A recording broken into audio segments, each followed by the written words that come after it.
আসসালামু আলাইকুম রহমতুল্লাহ। বিশ্বের সবচেয়ে বড় গণতান্ত্রিক রাষ্ট্র ভারত। সেই দেশে গণতন্ত্রের চর্চা, বাক স্বাধীনতা এগুলো সরকার মানুষকে দিয়ে থাকে।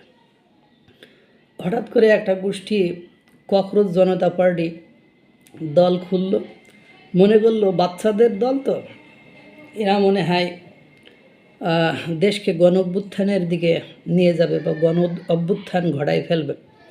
যেহেতু ভারতের প্রতিবেশী সকল রাষ্ট্রেই গণ অভ্যুত্থান ঘটে গিয়েছে, তোরা ভাবছিল মনে হয় গণ অভ্যুত্থান হয়ে যাবে, গণ অভ্যুত্থান করে ফেলবে।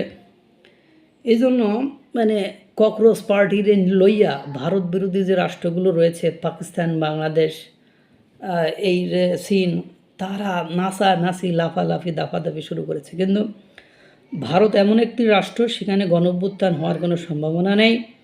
আর গণ অভ্যুত্থান হলেও ছাল চামড়া তুলে ফেলবে। গণ অভ্যুত্থানের দিকে যদি কোনো ছাত্র বা কোনো গোষ্ঠী বা মহল যায়, ছাল চামড়া তুলে ফেলবে একেবারে।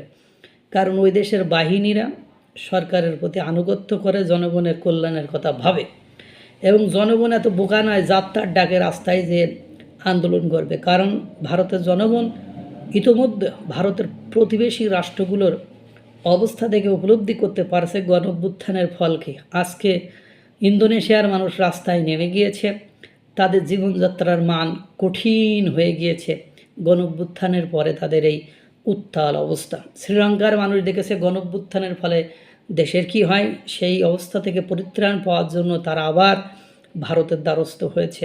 মালদ্বীপ দেখেছে, ভুটান দেখেছে, নেপাল দেখছে, বাংলাদেশ দেখছে, আর পাকিস্তান তো গোল্লায় গেছে। দেখেন একটা আগে ভিডিও, এটা দেখায়, ছবি দেখায়, এইটা দেখছেন, এই ককরোচ জনতা পার্টির একটা সমাবেশ।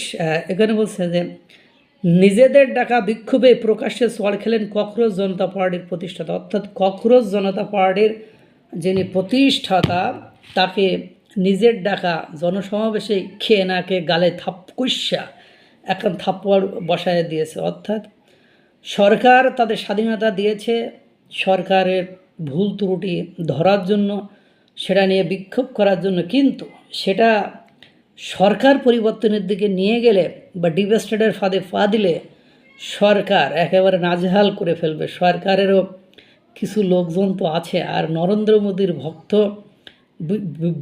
ভারতবর্ষে, ভারতে নরেন্দ্র মোদীর ভক্ত যে কী পরিমাণ, সেটা বলে শেষ করা যাবে না। কারণ এই ভারতের চতুর্দিকে থাকা দেশগুলো যখন না খেয়ে মারা যাচ্ছে, তখন ভারতের মানুষের খাদ্যে স্বয়ংসম্পূর্ণ, তারা বিশ্বের বিভিন্ন দেশে তোমার খাদ্য রপ্তানি করে। সুতরাং ভারতকে বাটে ফেলে কোনো কিছু আদায় করতে গেলে ককরোচ জনতা পার্টির নেতার মুখে যেমন থাপ্পড় কষে দিয়েছে, তেমনি ককরোচ জনতা পার্টিকে জনগণই নিশ্চিহ্ন করে ফেলবে। আল্লাহ তাআলা সকলকে ভালো রাখুক, সুস্থ রাখুক। আসসালামু আলাইকুম ওয়া রাহমাতুল্লাহ।